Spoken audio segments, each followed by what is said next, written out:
मैं सारे गांव से छुपते छुपाते उस गांव से बाहर बने आस्ताने पे पहुंची थी जिसकी शोहरत के बारे में मैंने काफी लोगों से सुन रखा था।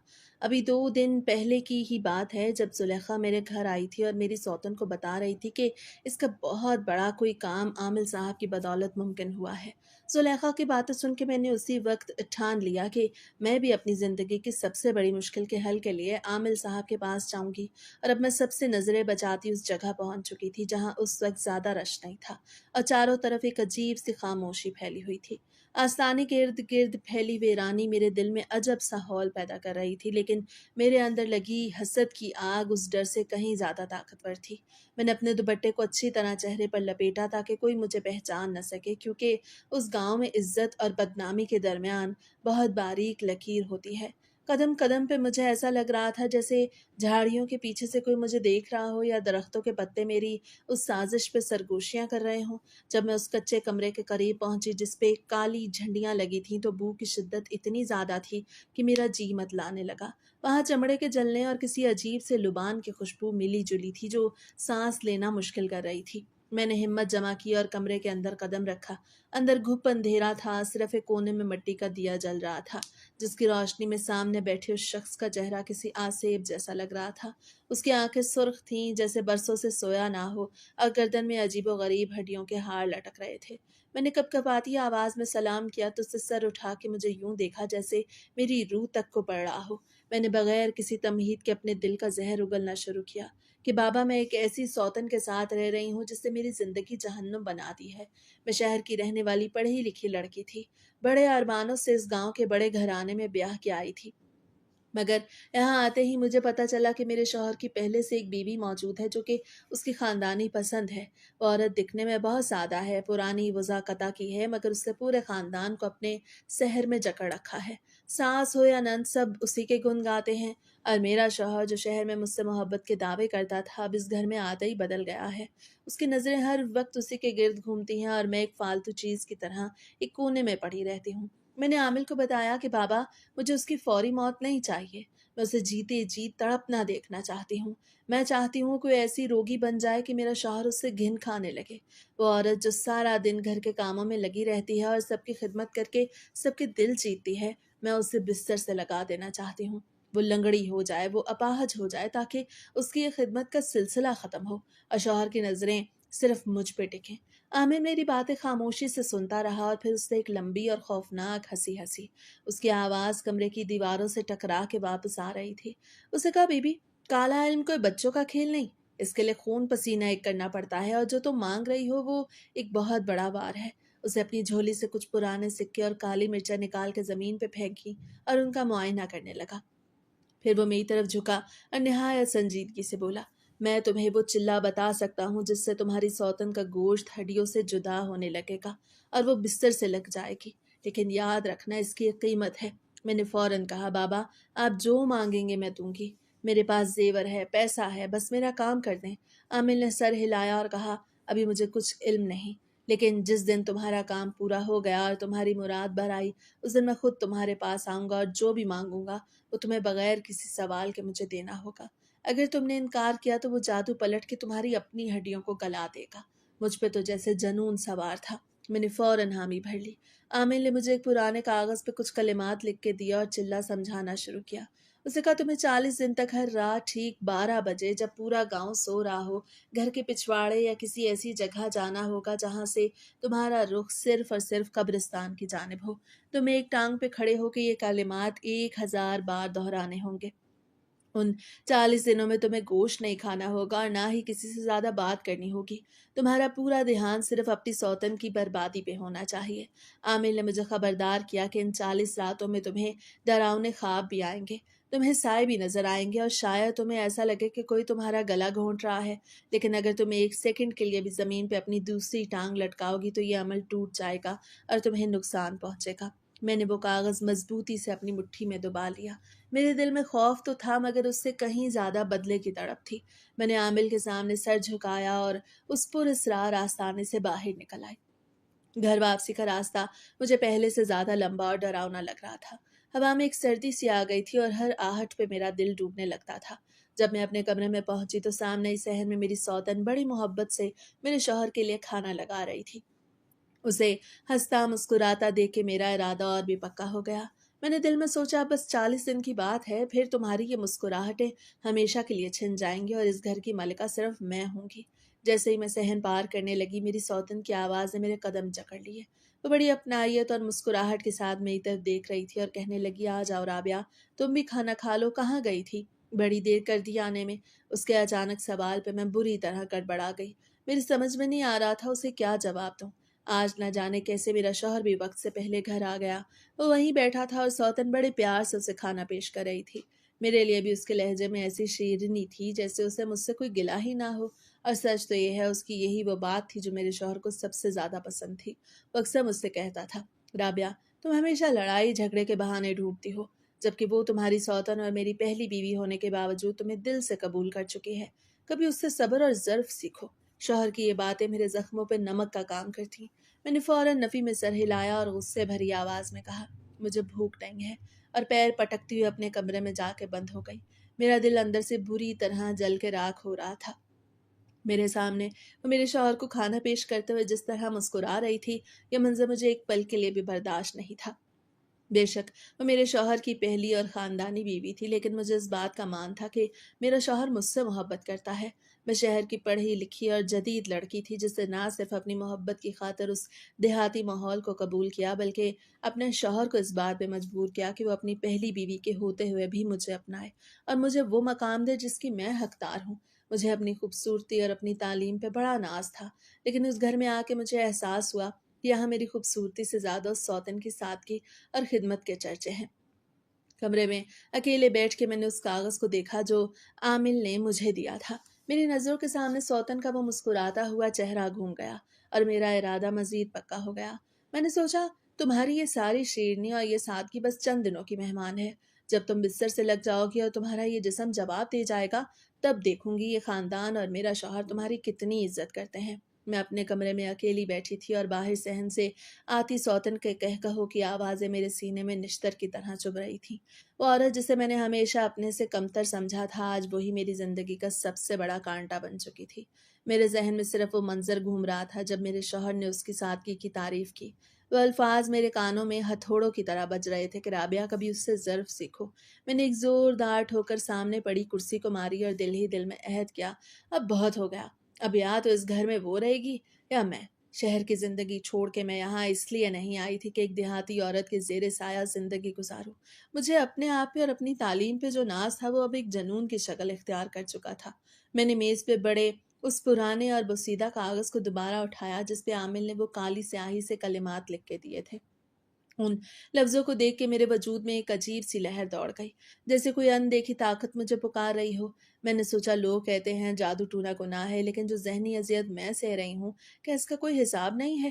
میرا شوہر جو کبھی میرے ایک اشارے پہ ناچتا تھا اب اس عورت کی خدمت گزاری کا اسیر ہو چکا تھا۔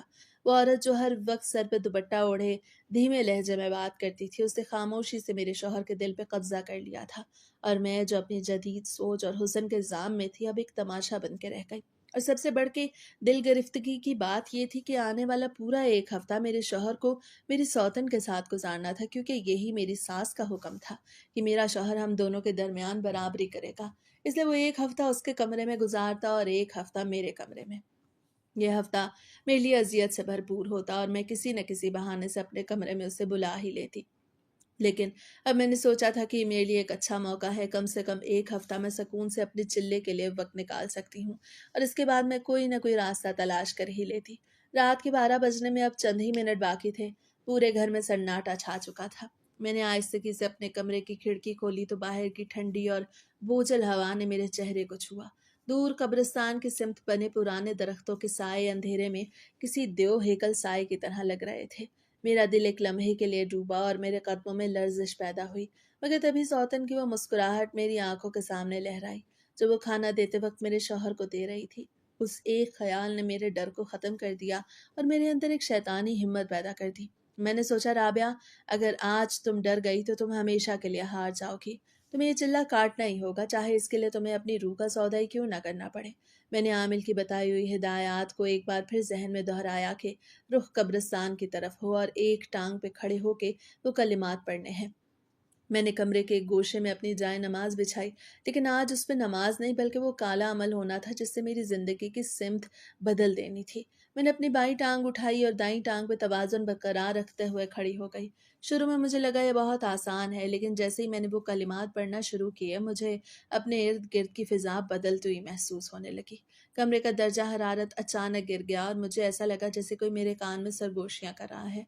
वो कलिमात इतने भारी थे कि जुबान लड़खड़ा रही थी, मगर मैंने हिम्मत नहीं हारी। मेरी दाई टांग में अब दर्द की टीसें उठना शुरू हो गई थी और जिस्म पसीने से शराबूर हो रहा था। लेकिन मेरे सामने सिर्फ वो मकसद था कि 40 दिन बाद जब सौतन बिस्तर से लग जाएगी तो मेरा शौहर सिर्फ मेरा होगा। मैंने आंखें बंद कर लीं और उन कलिमात के हसार में खो गई। जैसे जैसे वक्त गुजर रहा था मुझे अपने इर्द गिर्द अजीब व गरीब साए रक्स करते महसूस हो रहे थे। कभी लगता खिड़की के बाहर कोई खड़ा मुझे देख रहा है, और कभी ऐसा महसूस होता कि कोई ठंडी हाथ मेरी गर्दन को छू रहा है। मगर मैंने अपनी आंखें नहीं खोली, क्योंकि आमिल ने सख्ती से मना किया था, अगर तुमने डर के अमल छोड़ दिया तो उसके नताइज बहुत भयानक होंगे। मेरी टांग अब पत्थर की तरह भारी हो चुकी थी और तवाज़ुन बरकरार रखना मुश्किल हो रहा था, मगर मेरे अंदर का हसद मुझे गिरने नहीं दे रहा था।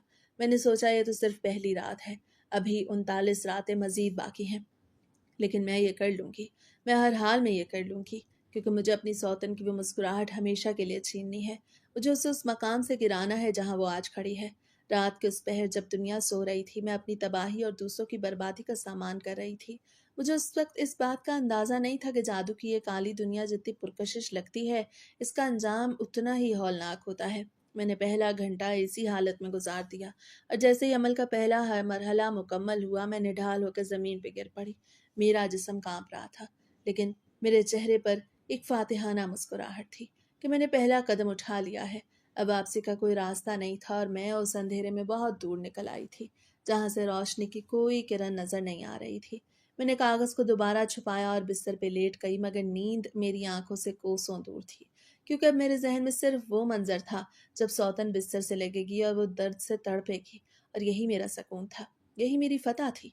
अगली सुबह जब मेरी आंख खुली तो सूरज की रोशनी खिड़की से छन के मेरे चेहरे पे पड़ रही थी। मेरा पूरा जिस्म अकड़ा हुआ था और दाईं टांग में ऐसी टीसें उठ रही थी जैसे हजारों सुइयां एक साथ चुभ रही हों।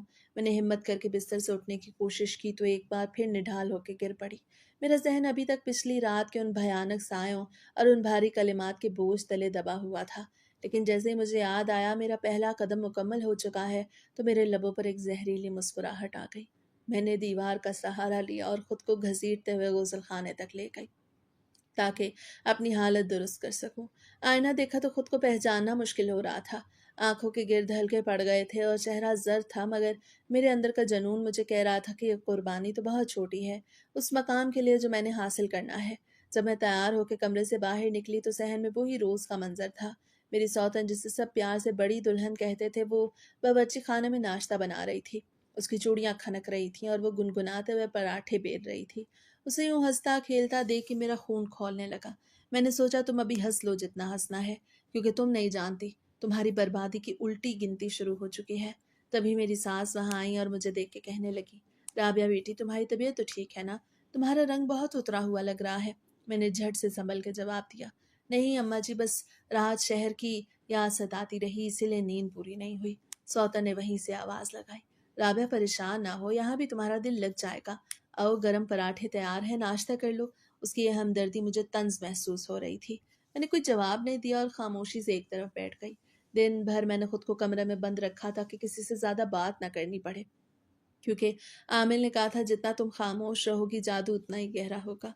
मैंने बार बार उस कागज को निकाल के देखा, उन कलिमात को जहन नशीन करने लगी जो मुझे रात को दोबारा पढ़ने थे।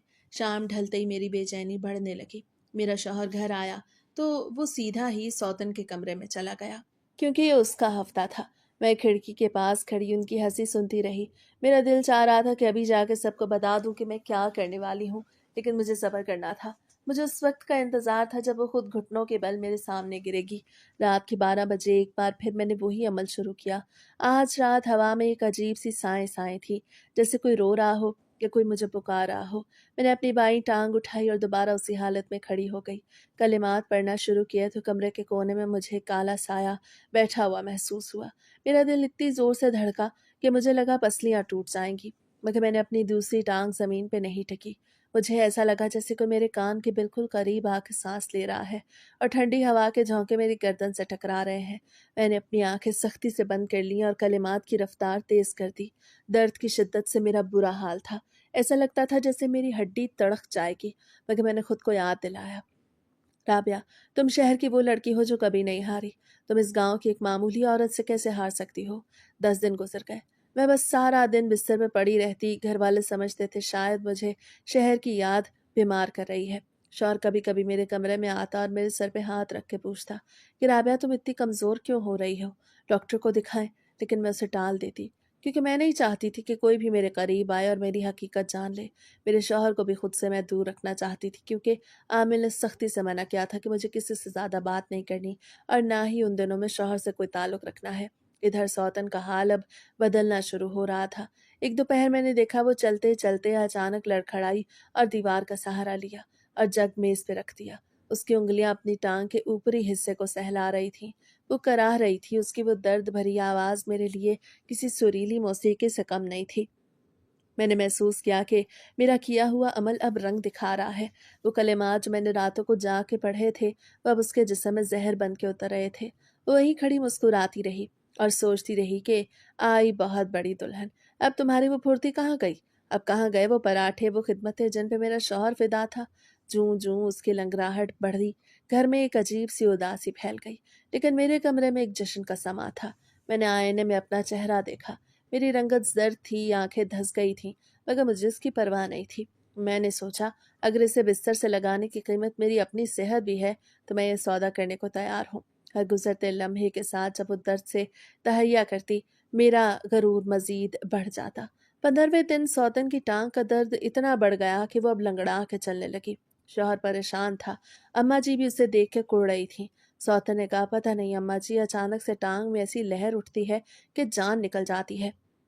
अम्मा जी ने कहा, शायद तुम्हें नज़र लग गई है, किसी पीर फकीर को दिखाना पड़ेगा।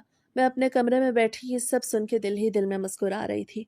मैंने सोचा, अभी तो ये शुरुआत है, अभी तो सिर्फ 15 दिन हुए हैं। जब 40 दिन पूरे होंगे तब तुम्हारा क्या हाल होगा? 20वीं रात जब मैं अमल कर रही थी तो मुझे एक ऐसा तजर्बा हुआ जिसने मेरी रीढ़ की हड्डी में सर्द लहर दौड़ा दी। मैं अमल के दौरान खड़ी थी कि अचानक मुझे महसूस हुआ कोई मेरे पीछे खड़ा है और उसने अपने दोनों हाथ मेरे कंधों पर रख दिए हैं।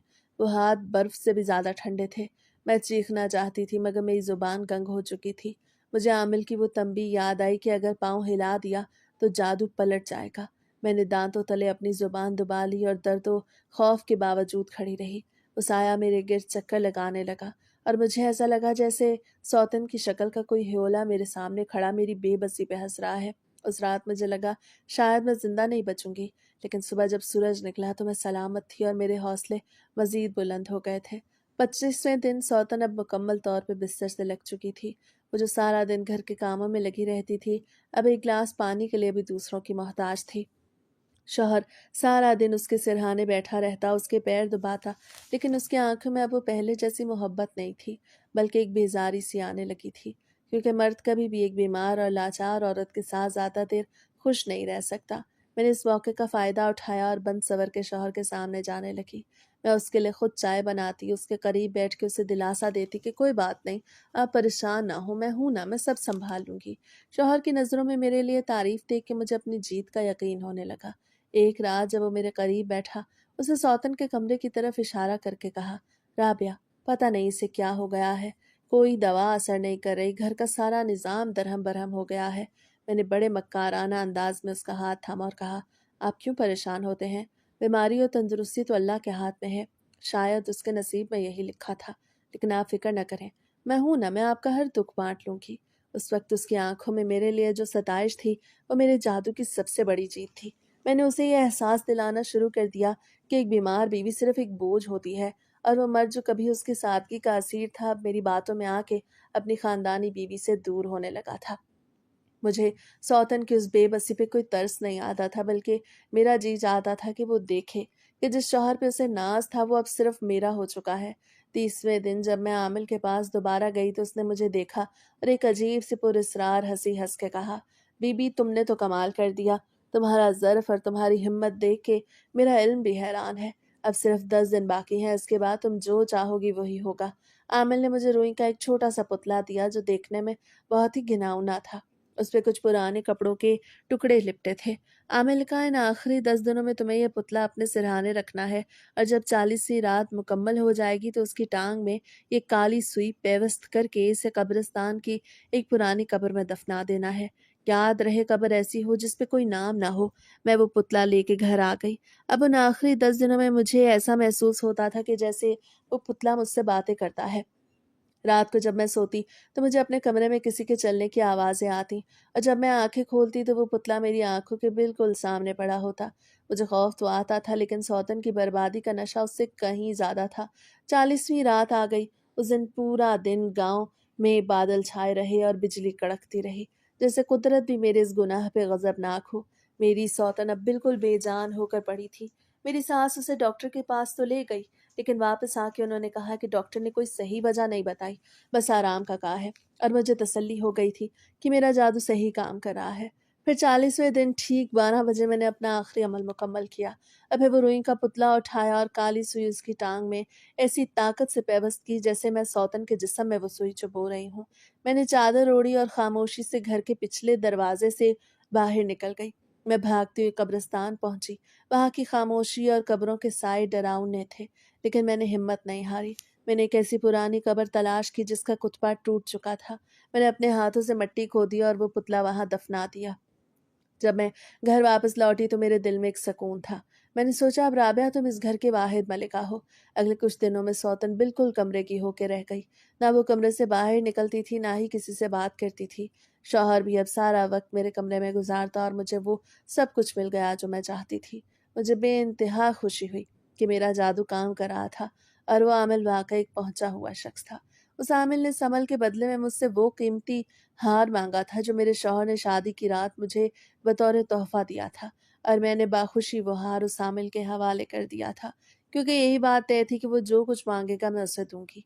जबकि वो हार मेरे शौहर के खानदान की निशानी था, जो हर बहू को मिलता था, और मेरे शौहर ने वो अपनी बड़ी बीवी से लेके मेरे हवाले किया था।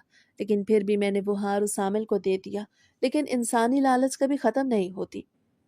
एक माह बाद जब मैंने देखा कि शौहर अब भी कभी कभी सौतन के कमरे में जाके उसका हाल पूछता है, उसके आंखों में अब भी उसके लिए थोड़ी हमदर्दी बाकी है, तो मेरे दिल में फिर से आग लगी। मैंने सोचा, इसे लंगड़ा करके तो मैंने बिस्तर पे लगा दिया, लेकिन जब तक ये जिंदा है ये शौहर के दिल से मुकम्मल तौर पे नहीं निकलेगी। मैंने तय कर लिया, अब मैं इसकी जान ही ले लूंगी, ताकि एक ही बार में सौतन से जान छूट जाए। मैं दोबारा उस आमिल के पास पहुंची। आमिल ने मुझे देखा तो उसकी आंखें चमक उठी। उसे कहा, बीबी तुम फिर आ गई। मैंने कहा, बाबा मुझे उससे हमेशा के लिए ख़त्म करना है। मुझे कोई ऐसा अमल बताएं कि उसका दिल धड़कना बंद हो जाए। आमिर ने गहरी नज़र मुझ पर डाली और कहा, ये बहुत बड़ा सौदा है। इसके लिए तुम्हें फिर से 40 दिन का चिल्ला काटना होगा, और अब की बार सुई पुतले के दिल में पेवस्त करनी होगी।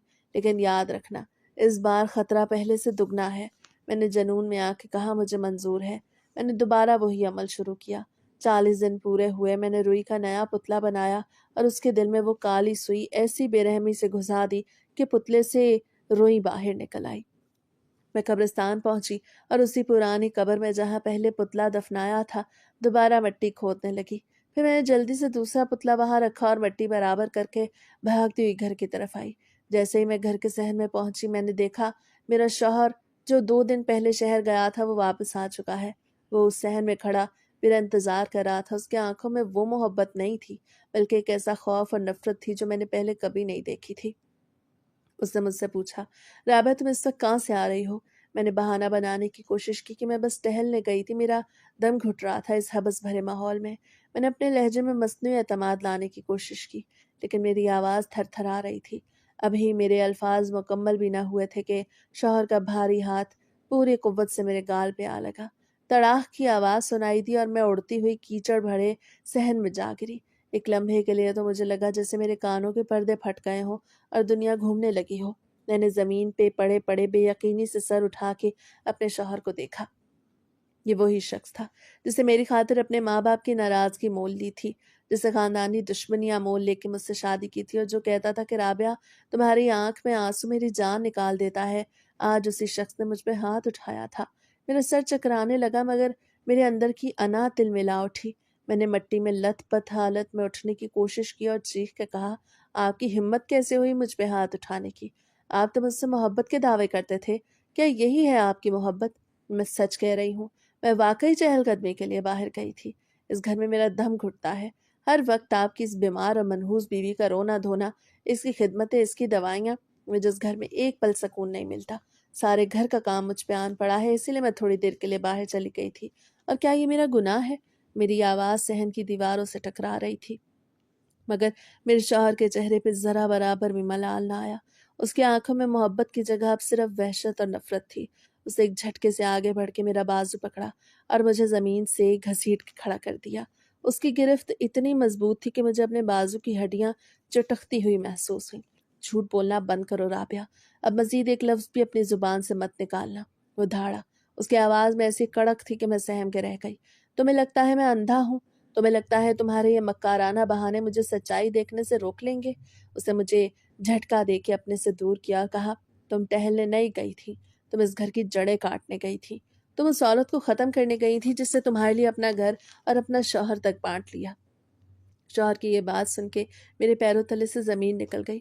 میرے ماتھے پہ پسینے کے سرد قطرے نمودار ہونے لگے اور زبان جیسے تالو سے چپک گئی۔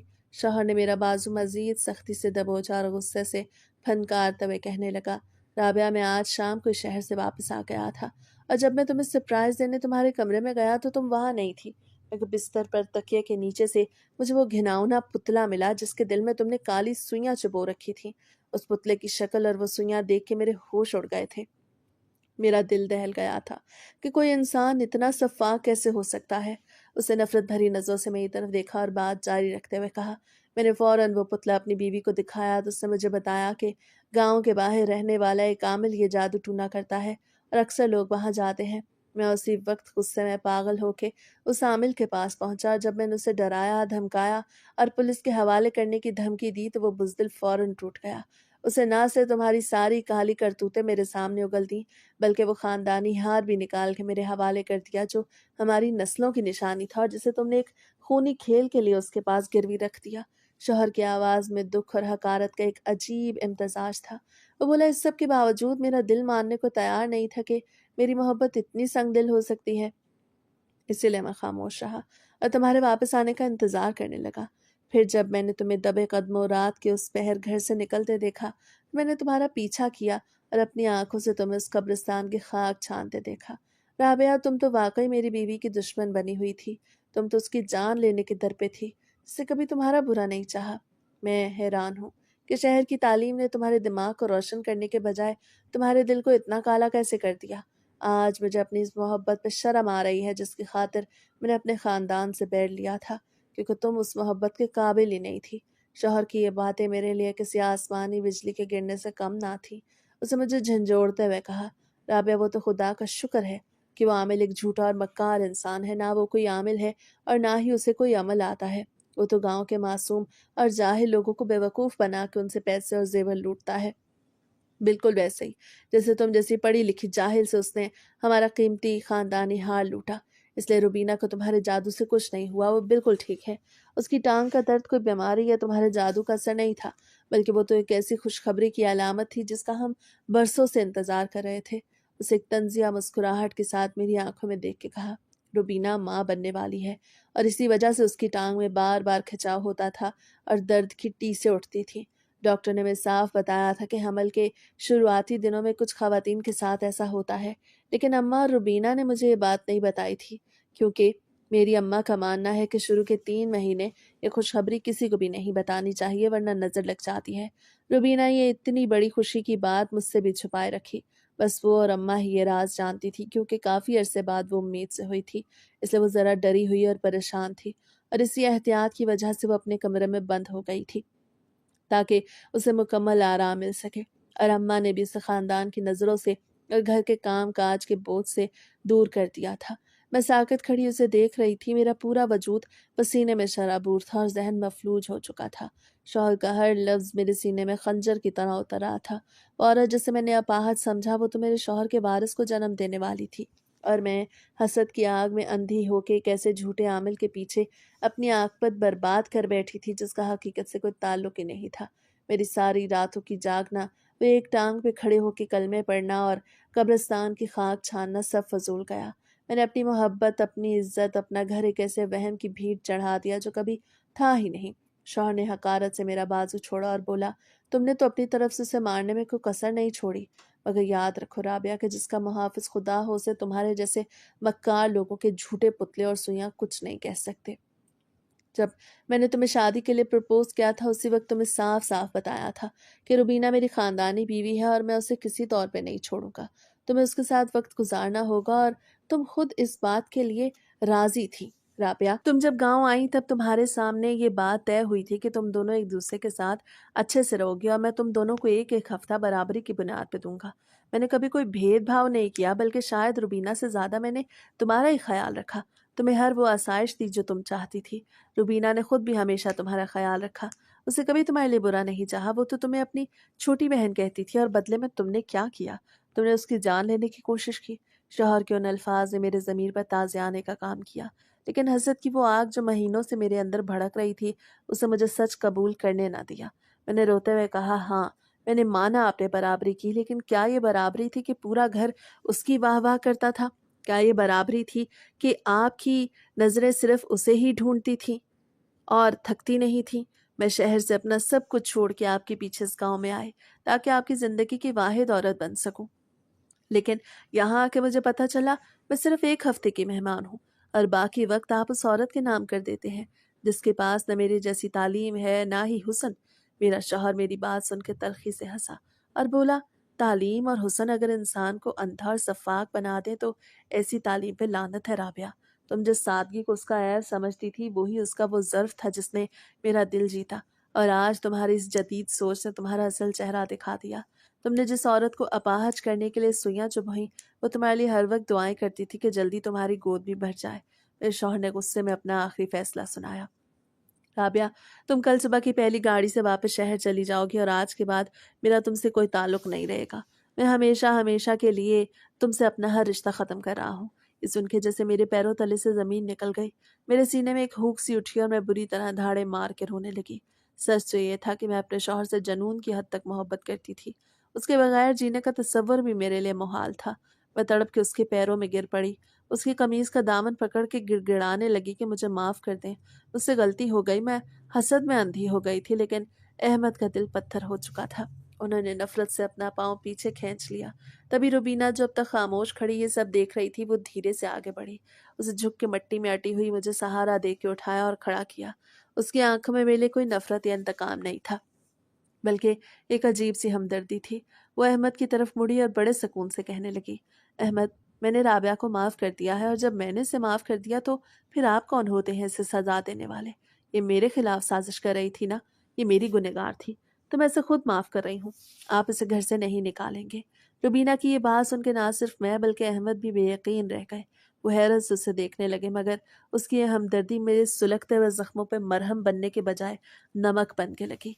मैं एक झटके से उससे पीछे हटी, जैसे उसके छूने से मेरा बदन जल गया हो। मुझे लग रहा था वो अब भी अपनी वही पुरानी शराफत और नेक नामी का ढोंग रचा के सबकी नज़रों में मजीद बुलंद होना चाहती है और मुझे मजीद जलील करना चाहती है। मैंने फौरन इनकार में सर हिलाया और नफरत से चीख के कहा, तुम्हारी यही बातें तो हैं जो तुम खुद को हमेशा अच्छा साबित कर देती हो। तुम अभी भी क्या समझती हो कि मैं तुम्हारी माफ़ी की मुंतज़िर हूँ? मुझे तुमसे कोई माफ़ी नहीं चाहिए, और ना ही मुझे तुम्हारा ये एहसान चाहिए। मैं सिर्फ अपने शौहर के साथ रहना चाहती हूँ। मुझे तुमसे कोई लेना देना नहीं। ना जाने क्यों मेरा वो शहरी गरूर और मेरी अना अब भी मेरे अंदर बाकी थी, जो मुझे उसके सामने झुकने नहीं दे रही थी। मैंने गुस्से और जलन में रुबीना को फिर से बुरा भला कहना शुरू किया, लेकिन मैं ये भूल गई कि अहमद की बर्दाश्त अब ख़त्म हो चुकी है। जब उसने देखा कि इतने बड़े गुनाह और रुबीना की इतनी बड़ी माफ़ी के बाद भी मैं अब भी उसे गलत कह रही हूँ और अपनी ज़िद पे अड़ी हूँ, तो उसका चेहरा गुस्से से तमतमा उठा। उसने एक गहरी और सर्द सांस ली और मुझ मुखातिब करके वो अल्फाज कह दिए जिनका मैंने कभी ख्वाब में भी नहीं सोचा था। احمد نے وہیں کھڑے کھڑے سب کے سامنے مجھے 3 بار طلاق دے کے میرا اور اپنا رشتہ ہمیشہ کے لیے ختم کر دیا۔ میرے کانوں میں سائیں سائیں ہونے لگی۔ میرا وہ غرور، وہ انا اور وہ جادو جس کے زور پہ میں اس گھر کی ملکہ بننا چاہتی تھی، اب مٹی کے ڈھیر کی طرح میرے سامنے بکھر چکے تھے۔ میں نے دوسری عورت کے گھر اجاڑنے کی کوشش کی تھی، مگر انجام کار میرا اپنا گھر اور میرا نصیب اجڑ گیا۔ میں اپنی ہی بچھائی ہوئی نفرت کی آگ میں جھلس کے رہ گئی۔ میری ساس تو اس رات مجھے تنہا نہیں چھوڑا تھا۔ شاید انہیں میری حالت پہ ترس آ گیا، اسی لیے انہوں نے مجھے اپنے کمرے میں پناہ دی، لیکن ان کی خاموشی میں ایک گہرا دکھ تھا۔ اگلی صبح جب سورج کی پہلی کرن نے گاؤں کے کچے راستوں کو روشن کیا تو وہ خود مجھے ریل گاڑی میں بٹھانے آئیں۔ اسٹیشن کی اس بھیڑ میں جب انہوں نے میرا ہاتھ تھاما تو ان کی آواز بھر آ گئی تھی۔ انہوں نے کہا، رابعہ تم نے اپنے ساتھ خود بہت زیادتی کی ہے بیٹی۔ سچ تو یہ ہے روبینہ نے کبھی برا نہیں چاہا تمہارا، وہ تو ہمیشہ تمہارے لیے دعا کرتی تھی۔ میں نے ان کی بات کا کوئی جواب نہیں دیا، بس خاموش رہی۔ میری آنکھوں سے آنسو مسلسل بہہ رہے تھے کیونکہ اب ان نصیحتوں اور باتوں کا کوئی مطلب نہیں رہا تھا۔ میرا بسا بسایا گھر اجڑ چکا تھا اور وہ محبت جس کے زام میں نے خدا تک کو ناراض کر دیا وہ اب ایک قصہ پارینہ بن چکی تھی۔ میں شہر واپس لوٹ آئی۔ میرے والدین نے اگرچہ میری واپسی پہ کوئی بڑا ہنگامہ نہیں کیا اور خاموشی سے مجھے قبول کر لیا، لیکن ان کی نظروں میں موجود وہ سوالیہ نشان مجھے روز جلاتا تھا۔ آج جب برسوں بعد میں ماضی کی ان تلخ راہوں میں جھانک کے دیکھتی ہوں تو مجھے خود یقین نہیں آتا کہ میں نے اپنے شوہر کو پانے کے لیے کیا کچھ نہیں کیا۔ وہ کالا جادو، وہ خوفناک راتیں، وہ قبرستان کی مٹی اور وہ ایک ٹانگ پہ کھڑے ہو کے چلا کاٹنا، سب کتنا ہولناک تھا۔ لیکن انجام کیا ہوا؟ اس نے مجھے طلاق دے دی، اور وہ بھی اس عورت کے سامنے جسے میں حقیر سمجھتی تھی۔ کبھی کبھی میں اکیلے بیٹھے سوچتی ہوں کہ کیا واقعی میری غلطی تھی؟ کیا میں نے ہی روبینہ کو غلط سمجھا تھا؟ میرا ذہن اب بھی ایک عجیب کشمکش کا شکار رہتا ہے۔ کیا روبینہ واقعی اتنی اچھی تھی کہ اس نے مجھے اپنی سوتن کے طور پہ دل سے قبول کر لیا تھا؟ کیا واقعی کوئی عورت اتنی ظرف والی ہو سکتی ہے کہ وہ اپنی محبت بانٹ لے اور پھر بھی مسکراتی رہے، یا پھر وہ ہر کسی کے آگے اچھا ہونے کا ناٹک کر کے سب کا دل جیت رہی تھی؟ شاید اس کی وہی اچھائی ہی اس کا سب سے بڑا جادو تھی جسے میرے شوہر کو مجھ سے دور کر دیا تھا۔ وہ جتنا جھکتی گئی میرا شوہر اس کا اتنا ہی گرویدہ ہوتا گیا، اور میں جتنا اپنی انا میں اکڑتی گئی اس کی نظروں میں اتنی ہی گرتی گئی۔ سچ تو یہ ہے کہ انسان کا اپنا کردار ہی اس کا سب سے بڑا جادو ہوتا ہے۔ میں نے کالے جادو سے کسی کو اپنا بنانا چاہا، مگر روبینہ نے اپنے اخلاق کے سفید جادو سے اسے ہمیشہ کے لیے میرا ہونے سے روک دیا۔ آج میں شہر کی اس گہما گہمی میں بھی خود کو اس تنہا محسوس کرتی ہوں، اور خود پہ ہنستی بھی ہوں کہ سوتن سے جان تو چھوٹ گئی مگر شوہر بھی نہ رہا اور اپنی ذات بھی کہیں کھو گئی۔